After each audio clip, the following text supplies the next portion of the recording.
शबीर ने कबीरवाला में एक बूढ़े शख्स को देखा है जो हर वक्त कुछ ना कुछ सोचता रहता था। उसका दिमाग सवालात और शुकूक शुबात की फैक्ट्री था।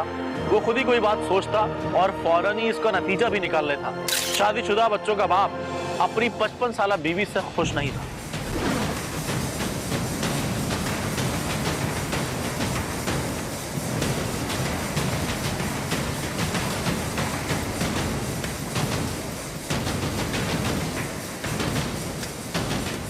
शबीर ने एक दिन देखा कि खेतों के करीब मवेशियों के लिए चारा काटते हुए एक बूढ़े का दिमाग भी आरे की तरह चल रहा था। उसके दिमाग में जो फिल्म चल रही थी उसके मुताबिक शौकत अली नामी ये बूढ़ा अपनी बीवी को किसी शख्स के साथ हंस हंस कर बातें करता देख रहा था। उसकी आंखें खिड़की से झांक रही थीं और उसकी बीवी किसी शख्स को चाय दे रही थी।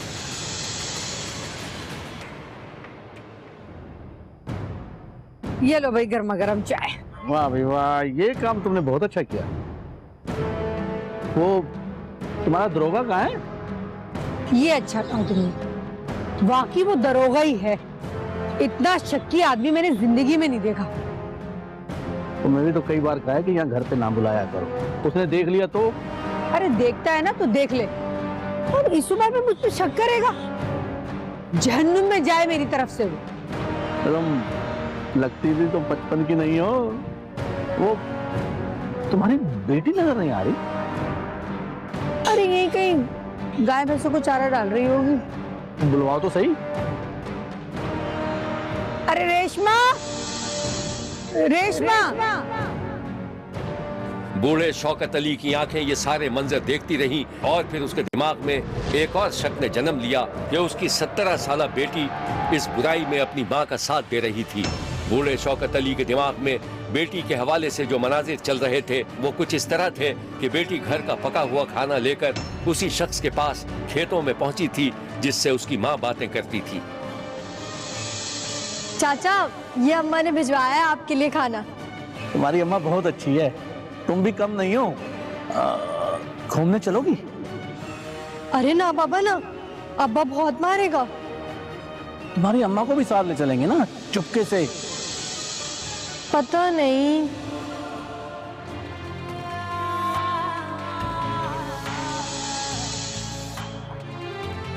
शब्बीर ने देखा कि अपने इस ख्याली मंजरनामे में बूढ़ा इस कदर तैश में आया कि उसने दौड़कर एक रस्सी उठाई और उसे दरख्त पर अटकाने की कोशिश करने लगा जैसे खुदकुशी करने की कोशिश कर रहा हो। इतनी देर में उसका छोटा बेटा वहां पहुंच गया। अब्बा, अब्बा क्या पागल हो गए हो क्या? अच्छा, तुझे भी जान से मार दूं मैं। अब्बा पागल हो गए हो क्या?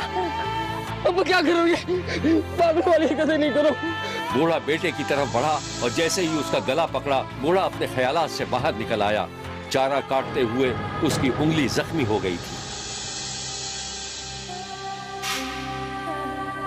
कबीरवाला के इलाके माहिनी सयाल के रिहायशी शौकत अली को पूरा यकीन था कि उसकी बीवी बद किरदार थी। बेटी माँ की मदद करती थी और एक बेटा भी माँ के साथ मिला हुआ था। एक दिन शब्बीर ने देखा कि शौकत अली और उसका 13 साला बेटा खेतों में काम कर रहे थे कि बाप ने बेटे से कुछ पूछना चाहा। बात सुन। जी अब्बा। मित्र क्या लगता हूँ? अब्बा, तुम मेरे अब्बा को क्या हो गया? घर में क्या हो रहा है कुछ पता है तुझे? क्या हो रहा है? कुछ भी तो नहीं हो रहा। अबे कुछ भी नहीं हो रहा कि बच्चे घर में कौन कौन आता है बता नहीं सकता? अब्बा कोई नहीं आता, तुम बिना वजह गुस्सा कर रहे हो। हराम लग गया तुम सबके, हराम। बेटे ने बाप की डांट पर बेइज्जती महसूस की और तू मैमे पर उतर आया। अब्बा, तुम अपना इलाज करवाओ। तुम अम्मा और बाजी को उल्टा सीधा बोलते रहते हो। तुम्हारा दिमाग चल गया है। दफा हो जा वरना यहीं गाड़ दूंगा तुझे मैं। यहीं गाड़ देंगे। अगर आपका यही रवैया रहा ना तो घर छोड़ के चला जाऊंगा मैं। दफा हो जाओ, मेरी तरफ से सब दफा हो जाओ। घर छोड़ के चला जाऊंगा।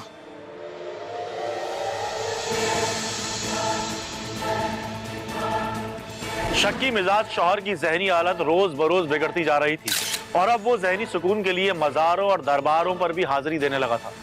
एक दिन शब्बीर ने देखा कि बूढ़ा शौकत अली किसी मजार पर गया तो वहां फुटपाथ पर उसे एक शख्स दिखाई दिया जो बूढ़े को इशारे से अपने पास बुला रहा था। आजा आजा बैठ जा, बाबा के पास तेरा काम हो जाएगा। ऐसा काम? और आप हैं कौन? बैठ जा, तेरा काम हो जाएगा। अब बोल, तुझे क्या परेशानी है? नहीं, मुझे कोई परेशानी नहीं, मैं तो खुश हूँ। चेहरे पे 12 बज रहे, कह रहे हैं मैं खुश हूँ। बीवी भाग गई ना तेरी? क्या बकवास कर रहे हो? कोई नहीं भागी वागी। नहीं भागी तो भाग जाएगी, संभाल के रख उसे। पता नहीं कहाँ से बाबा आ गया कि उल्टी सीधी बातें कर रहा है। और कोई नहीं भागी वागी। और तुम हो कौन, उल्टी सीधी बातें कर रहे हो मेरे साथ? हैं? मेरी बीवी भाग गई है, पता नहीं कहाँ से आ जाते हैं। बहुत देखे तेरे जैसे बाबा मैंने।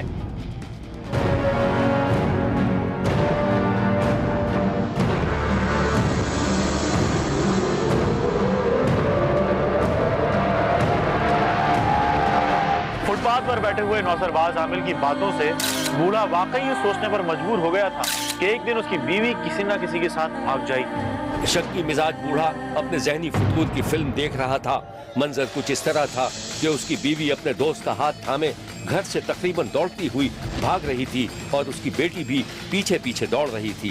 बूढ़े ने यह मंजर देखा तो दूर से आवाज लगाई, परवीन, देख लिया तुझे, मैंने छोड़ूंगा नहीं, जान से मार दूं तुझे मैं।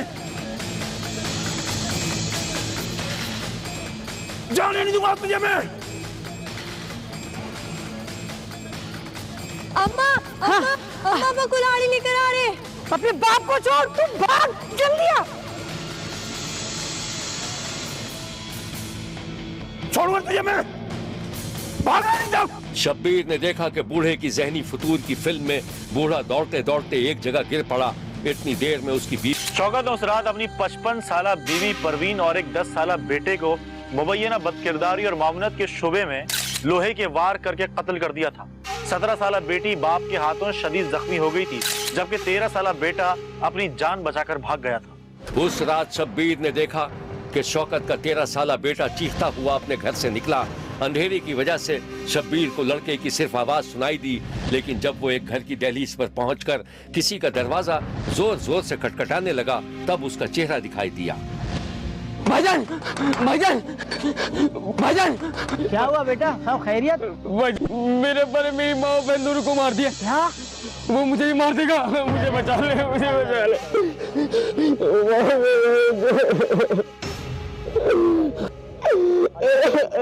शब्बीर ने देखा कि सफ़ाक बाप का मासूम बच्चा पड़ोसी के सीने से लगकर खौफ से थर थर कांप रहा था। शौकत की 55 साला बीवी और बेटा तो मौके पर ही हलाक हो गए थे, जबकि उसकी 17 साला बेटी ने अस्पताल पहुंचकर दम तोड़ दिया था।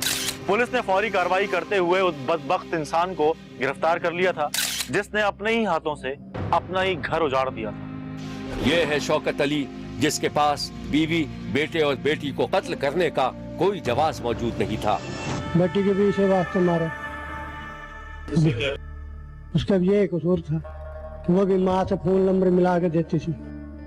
बीबी का जो बलाकारी आया और किसी चीज का कोई नहीं, किसी के साथ मतलब जो थी, जो तो रब जानता है मेरा, जिस तरह मेरी जान के लिए बीत रही जिंदगी तो मेरे को बहुत आवेगी, लेकिन मेरी जान के लिए चल रही बीत रही है वो बंद बेरा है।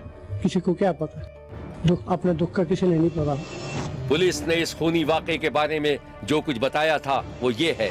वहाँ पर मैंने फौरी तौर पर जो जख्मी लड़की थी उसको 1122 की गाड़ी के जरिए DHQ अस्पताल में भिजवा दिया। बकाया दोनों माँ बेटा के उनके मैंने पोस्टमार्टम कराया और डेड बॉडी उस सके वाले कर दी। उसके बाद मैंने मुलजम की तलाश की, मुलजम को भी मैंने गिरफ्तार कर लिया। उससे आला कत्ल बरामद हो चुकी है। महल्ले पड़ोस वालों और रिश्तेदारों का कहना था कि मकतूला इंतहाई शरीफ औरत थी और उसके बच्चे भी निहायत बाअदब थे। मेरी बहन, मेरा भांजा, मेरी भांजी इस जालिम ने ना हक कत्ल कर दिए हैं। थाने वालों ने मेरी FIR दर्ज कर लिया। मुझे आला हकाम से अपील है कि वो मेरी हक रसी करें और मुझे हक दिला दें। अपने अजीज के घर चला गया, उत्थे जाके लूडो खेलता रहा 10:30-11 बजे तक। उतों वो भाई कहता भी 11 बजे मेरे को 11:15 गया, तो उसके बाद इन्हें आके घर कतल किए। उस तो बाद सानू पता लगे जे तन पुलिस आई। हाँ, ये बच्चे मारन लगे, बच्चा भज्या साडे कोल, सारिਆਂ ਨੂੰ ਹੁਣ रौला पा के दसिया भी एवें साडे भाई भैन कतल करते अब्बू ने। तो फिर वो अपने पिंड च चाचियां को पहुंच गया। शब्बीर ने उस दिन इस उजड़े हुए गरीब कच्चे घर के बाहर और अंदर बहुत से लोगों को देखा जो अफसोस करते दिखाई दे रहे थे, लेकिन लाल कमीज वाले लड़के को देखकर शब्बीर का दिल बुझ गया। ये बच्चा अपनी माँ, बहन और भाई के कत्ल का यानी शाहिद था। वो दामन से अपने आंसू पोंछ रहा था और लोग उसे दिलासा दे रहे थे। शब्बीर का कहना है कि जालिम बाप अपने किए की सजा तो भुगते हीगा, मगर ये 13 साला बच्चा क्या कभी सुकून की जिंदगी गुजार सकेगा? क्या उसकी प्यारी माँ, मोहब्बत करने वाली बहन और छोटा भाई जिंदगी के किसी भी मोड़ पर उसे याद नहीं आएंगे? देखते रहिए, क्योंकि कोई देखे न देखे, शब्बीर तो देखेगा।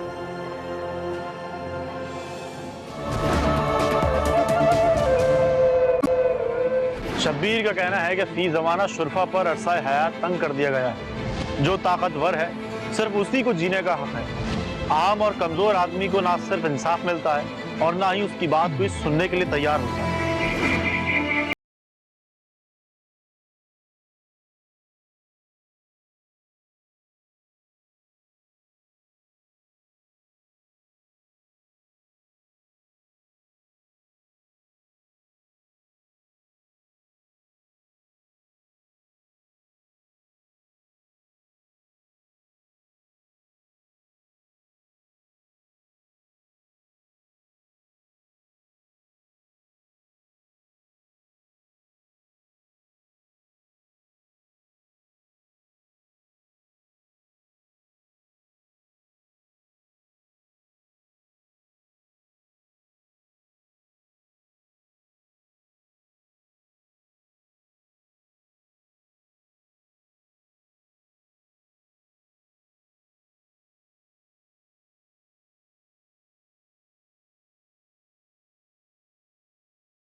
ये कमर ना टूट जाए यार।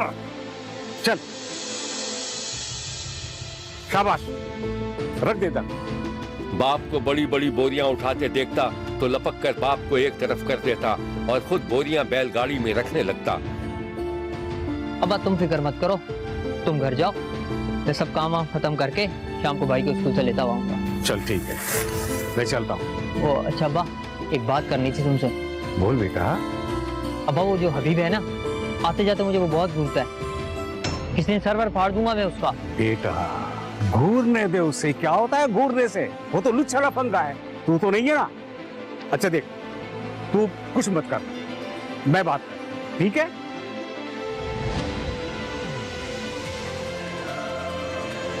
शब्बीर ने देखा कि कुछ देर जाकर ताहिर के बाप को हबीब नजर आ गया जो एक गधा गाड़ी पर जा रहा था। वो हबीब, बात सुन। क्या हो गया चाचा? ये तू मेरे बेटे को क्यों घूरता रहता है? क्या बिगाड़ा उसने तेरा? तेरा बेटा क्या बिगाड़ा है? चाचा वो अपने आप में मोहल्ले का बदमाश बना हुआ है और किसी दिन ना उसकी सारी हेकड़ी निकाल दूंगा मैं। बहुत ज्यादा बकवास करने की जरूरत नहीं तुझे, समझा? मेरे बेटे की शराफत की गवाही पूरा गांव देता है, समझा? शराफत की गवाही देता है। दिमाग न खराब कर चाचा मेरा, चल निकल, चला। बस आइंदा होशियारी से रहना तू। हबीब गधा गाड़ी भगाता हुआ चला गया और ताहिर का बाप पेचो ताप खाकर रह गया। हबीब नामी शख्स मुबैना तौर पर महल्ले का बदमाश था और ताहिर का दूर परे का रिश्तेदार था। उसे ताहिर एक आंख नहीं भाता था और उसने ताहिर से खामा-खा की दुश्मनी पाल रखी। एक दिन ताहिर अपने छोटे भाई को स्कूल से लेकर आ रहा था कि उसने देखा कि हबीब अपनी उम्र से बहुत कम किसी बच्चे को थप्पड़ लगा रहा था। ताहिर ने यह मंजर देखा तो अपने भाई से हाथ छुड़ाकर बच्चे को बचाने पहुंच गया। हबीब भाई, छोड़ो इस बच्चे को, क्यों मार रहे हो उसे? बस तू छोड़ूंगा? तू तो मोहल्ले का बदमाश लगा हुआ है, चल यहाँ से निकल। नहीं जाऊंगा, क्या कर लोगे? नहीं जाएगा तू, तेरी तो बात। शब्बीर ने देखा कि हबीब और ताहिर के दरमियान हाथापाई की नौबत आ गई। फिर उधर से गुजरने वाले एक बुजुर्ग ने दोनों को छुड़वा दिया। ओए, क्या बात है? क्या बात है? क्यों लड़ रहे हो? हाँ, क्या बात है? क्यों लड़ रहे हो? बच्चे को मार रहा है चाचा ये। मैंने छुड़ाया तो मुझे गालियां दे रहा है। तुझे पता नहीं है? ये तो है ही बदमाश इलाके का। जाओ, चलो जाओ यहाँ से, चलो तुम भी जाओ, जाओ। देख लूंगा तुझे, जाओ।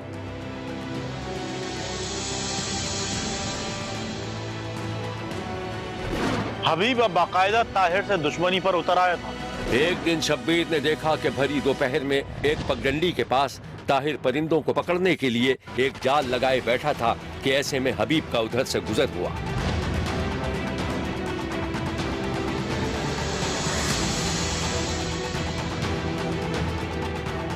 अबे ये जगह तेरे बाप ने खरीद ली है क्या?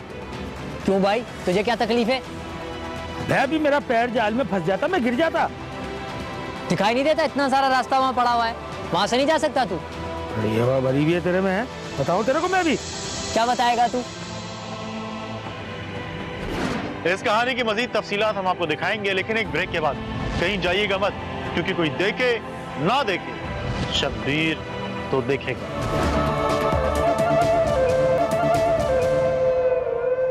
क्यों भाई, तुझे क्या तकलीफ है? मैं भी, मेरा पैर जाल में फंस जाता, मैं गिर जाता। दिखाई नहीं देता? इतना सारा रास्ता वहाँ पड़ा हुआ है, वहाँ से नहीं जा सकता तू? बड़ी हवा भरी हुई है तेरे में, है? बताऊं तेरे को मैं भी? क्या बताएगा तू? हबीब ने ताहिर का गिरेबान पकड़ा तो ताहिर ने एक झटके में गिरेबान छुड़ा लिया और हबीब को ऐसा धक्का दिया कि वो दूर जा गिरा। इतना काफी है या और बताऊं तुझे मैं?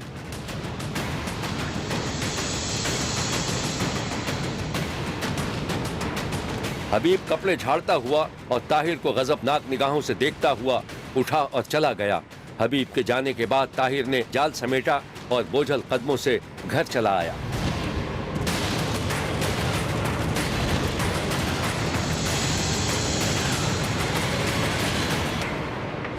ताहिर को अंदाजा था कि हबीब एक खतरनाक इंसान था, वो इसे किसी भी वक्त नुकसान पहुंचा सकता था।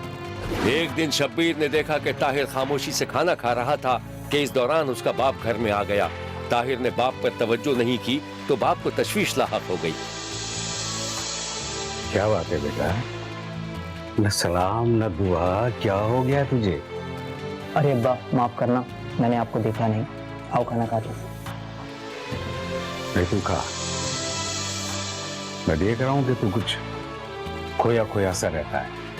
अब्बा कुछ नहीं, बस वो हबीब से मेरी बीमारी हो गई थी, धमकियां दे रहा था वो मुझे। फिर क्या, सबक सिखा दिया मैंने उसे। लेकिन बेटा तू बस अब रास्ता बदल ले, तू दूसरे रास्ते से जाएगा। देख, मैं नहीं चाहता कि तुझे कोई नुकसान पहुंचे। अगर तुझे जरा से खराश भी आ गई ना तो मेरा तो एक ही सहारा है, मेरा क्या होगा? कि मुझसे बर्दाश्त नहीं होगा। ओहो अब्बा, बड़ा हो गया हूँ अब मैं, तुम ना हुआ करो परेशान, सब संभाल लूंगा मैं। हाँ हाँ, तू जवान हो गया है, खाना खा। हबीब ने अपने दिल में ठान ली थी कि वो मौका पाते ही ताहिर को जान से मार देगा, और अब वो ताहिर की ताक में लगा रहता। एक दिन शब्बीर ने देखा कि हबीब धूप में एक दरख्त के नीचे अपने एक दोस्त के साथ बैठा हुआ था। कुल्हाड़ी एक तरफ रखी हुई थी। अबे क्या बात है, कुल्हाड़ी पे धार लगाई तो? अबे नहीं, तो वैसे ही तेज है, चीर फाड़ के रख देती है हर चीज को। मगर तू लेके क्यों घूम रहा है? सबक सिखाना है किसी को। किसको और क्यों? अबे वो ताहिर है ना, अपने आप में बड़ा बदमाश बना फिरता है। जहाँ नजर आ गया ना चीर के रख दूंगा, बीच में से दो कर दूंगा उसको। तेरा दिमाग तो नहीं चल गया है? पूरे गांव का सबसे शरीफ लड़का है। बचल बे, शरीफ लड़का है, अच्छा लड़का मोहल्ले का। बचल बे, उठ, अपना काम कर जाके। तू जान और तेरा काम, मैं तो जा रहा हूँ। हाँ जा, चल हवा आने। दोस्त चला गया तो शब्बीर ने देखा कि ताहिर दूर से आता दिखाई दिया। वो अपने छोटे भाई को स्कूल से लेकर आ रहा था।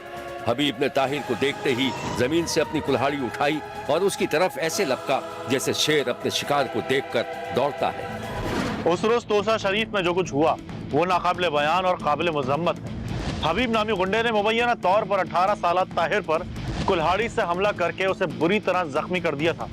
कुल्हाड़ी का फल ताहिर के सर को काटता हुआ जबड़े में फंस गया था और हबीब नामी गुंडा उसे उसी हालत में छोड़कर फरार हो गया।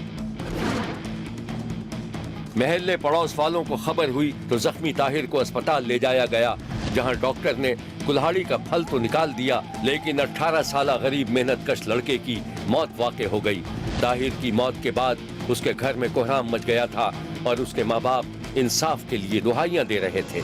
मेरे पुत्र दी कोई कसूर का नहीं, कशे का नहीं। साल पहले लगा नेट ते रात ते बिरा इंदा बिड़िया इका ना इवे जेड़ा थिया हा, इवे जेड़े दे तू माय दे विच ए कावड़ दे उते मेरे बे बच्चे को ज़बा कर सटे सी। मेहरबानी करे कुहाड़ी मारे इस मगज दे विच, अल्लाह दी जात दे को तौबा में को बर्बाद कर सटे। मेरा साथ दे पंजवानी मारे जब तक हुकूमत को निपटा नहीं इताई पाकिस्तान दे विच नहीं बिया किता है। मेहरबानी करे मेरे नाल साथ रहे सारा पाकिस्तान। मेरे बच्चे मेरा बेगुनाह करो खेदा कुदा गए, मैंने को आज त्रीजा चौथा दीवार मारे ने। मेरे बच्चे दे कातिल को पकड़ो तो सा इनको सजा देवो। मैंने बच्चे का कोई कसूर का ना, मेरा दी जरा शेर बचड़ा करो खेदा गए मेरे बचड़े। तो हुकूमत साथ दो मेरे कटे, असा गरीब लोग है मेरे बे ना खावे सी बदा रह गया में तो। मकतूल के रिश्तेदारों को शब्बीर ने देखा कि वो इंतहाई खौफ के आलम में थानेदार को तफसील बता रहे थे।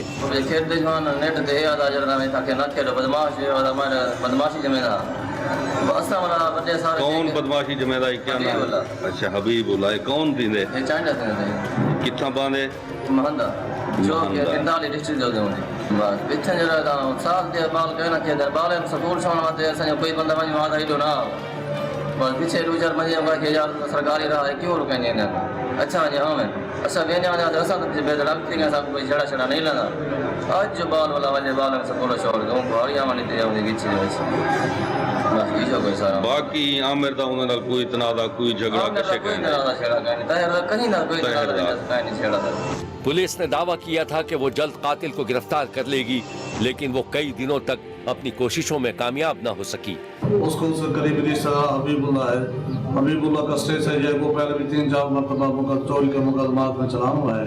उसने मामूली सी तलाक कलाम का नाजायज नौजवान को कत्ल किया है। नौजवान अभी ये जहना बना, अभी उसकी शादी भी नहीं हुई थी, बल्कि उसकी उम्र भी 17-18 साल है। जिसको करीबी रिश्तेदार थे या जिसको वो बना देते उनके मतलब के जगहों पर उसके गिरफ्तार के लिए रेड किए हैं। इंशाल्लाह जल्द गिरफ्तार हो जाएगा। जरा इस घर को देखिए जहां मेहनतकश गरीब के 18 साल लड़के को मामूली तल्ख कलामी पर वहशियाना अंदाज में कत्ल कर दिया गया था। शब्बीर ने देखा कि मकतूल की छोटी बहन गुमसुम सी थी, हर तरफ एक खामोशी थी, माँ बाप के आंसू थे और घर ही के सामने सोगवार जमा थे। शब्बीर का कहना है कि किसी माँ किसी बाप का 18 साल जवान बेटा बेदर्दी से कत्ल कर दिया जाए और वालिदैन ये सदमा बर्दाश्त भी कर लें, कोई खेल नहीं है। शब्बीर ने बेकसूर मेहनतकश नौजवान के कातिल को फौरी गिरफ्तार करने और करारे वाकई सजा देने का मुतालबा किया है। देखते रहिए, क्योंकि कोई देखे न देखे शब्बीर तो देखेगा।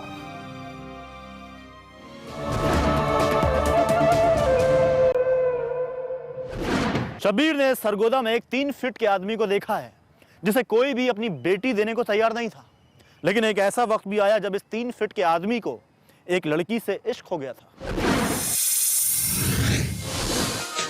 दिल हो गया है। 3 फीट कद रखने वाला इमरान अपने छोटे छोटे हाथों से बड़े बड़े बर्तन धो रहा था।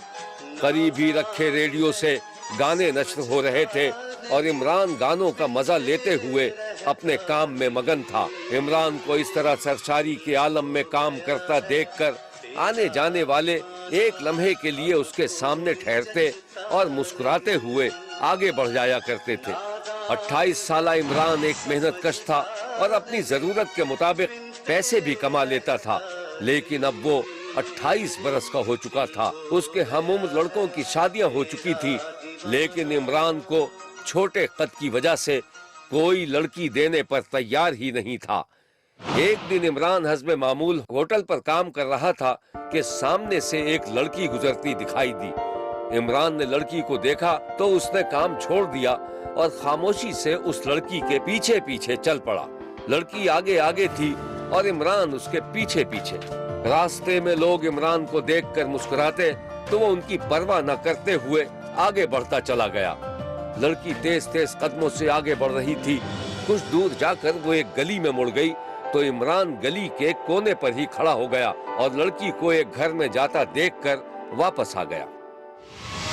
ताहिरा नामी लड़की का कद थोड़ा छोटा था, लेकिन वो इमरान से लंबी जरूर थी। लड़की का घर देखने के बाद इमरान को यकीन हो गया था कि अगर उसने रिश्ता भेजा तो मंजूर हो जाएगा। रिश्ता भेजने से पहले इमरान ने ताहिरा की गली के चक्कर लगाना शुरू कर दिए थे। एक दिन जब दोनों का आमना सामना हुआ तो वो एक दूसरे को देखकर हैरान रह गए।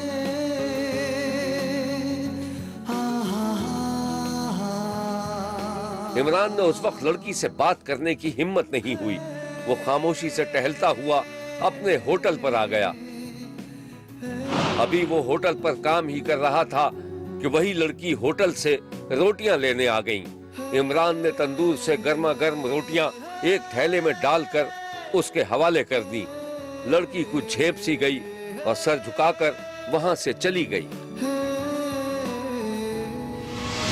इमरान और ताहिरा एक दूसरे को पसंद करने लगे थे। दोनों का फोन पर राबिता भी हो गया था, लेकिन जब इमरान ने लड़की से शादी करने की ख्वाहिश जाहिर की तो वो खामोश हो गया। शादी के सवाल पर लड़की की मुसलसल खामोशी ने इमरान को उदास कर दिया था। उसे रोशनी की जो चमक नजर आई थी वो अंधेरों में डूबती दिखाई देने लगी। एक दिन जब लड़की होटल पर रोटियां लेने आई तो इमरान हिम्मत करके उसे एक तरफ ले गया और उससे पूछ ही लिया कि आखिर वो उससे शादी क्यों नहीं करना चाहती। और जब लड़की ने इमरान को बताया कि वो पहले से शादीशुदा है तो इमरान का दिल डूब गया। लड़की रोटियां लेकर चली गई तो इमरान भी काम छोड़कर एक वीराने में निकल गया। उसे दुख भी था और गुस्सा भी कि अगर लड़की पहले से शादीशुदा थी तो उसने दोस्ती ही क्यों की थी। अब इमरान हर वक्त उदास रहने लगा। उसने ताहिरा को फोन भी करना बंद कर दिया था। ताहिरा इमरान के लिए मोहब्बत से ज्यादा इमरान की जरूरत भी थी, क्योंकि वो उसकी हमकद थी। ताहिरा इमरान की जिंदगी में खुशगवार झोंके की तरह आई और यादें छोड़कर चली गई, और अब इमरान भी उसे भूलता जा रहा था। उसे यकीन हो गया था कि अब उसकी शादी नहीं हो सकती। एक दिन इमरान इंतहाई उदासी के आलम में रेडियो से नश्र होने वाले गमगीन नगमे सुन रहा था कि इमरान की मां ने रेडियो बंद कर दिया और बेटे को एक ऐसी खबर सुनाई कि वो खुशी से उछल पड़ा।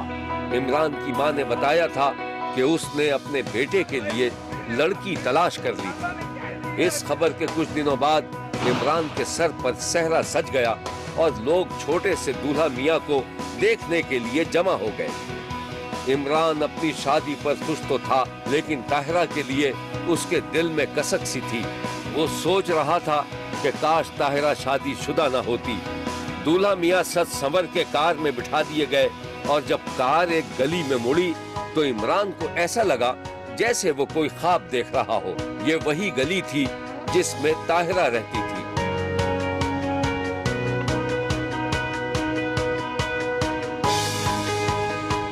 निकाह के वक्त मौलवी साहब ने जब दुल्हन का नाम लिया तो इमरान हैरत में पड़ गया। ये ताहिरा ही थी जिससे उसकी शादी हो रही थी, और ये बात इमरान के माँ बाप ने उससे छुपा रखी थी। मोहम्मद इमरान, आपका निकाह ताहिरा जो कि मोहम्मद शबीर की बेटी है उनके साथ 5,000 रुपये नकद महर के साथ सब गवाहों की मौजूदगी में किया जाता है। आपने कबूल किया? दुआ कर। निकाह के बाद जब दूल्हा दुल्हन को एक साथ बिठाया गया तो दुल्हन शौकी से मुस्कुरा रही थी, जैसे कह रही हो, देखा कैसा बेवकूफ बनाया, मैं शादीशुदा नहीं थी। दुल्हन ने इमरान को सताने के लिए काफी दिनों तक यही नाटक किया था। इमरान और ताहिरा की जोड़ी खूब खूब जच रही थी और दुल्हन अपने शौहर के गुन गा रही थी। शादी में बड़ी तादाद में मेहमान शरीक थे और खूब खूब हल्ला गुल्ला हो रहा था। ये है वो मनाजिर।